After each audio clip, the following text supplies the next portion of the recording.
இப்போ இந்த chicken grill பண்ணதுக்கு ஆயில் தான் ஊற்றி வச்சுக்கு. பான் சூடாகிக்குது.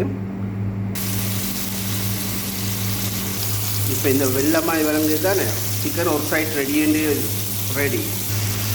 நீங்கள் இது பார்த்துருக்கீங்க Rila cooking channel, Rila Tamil cooking channel.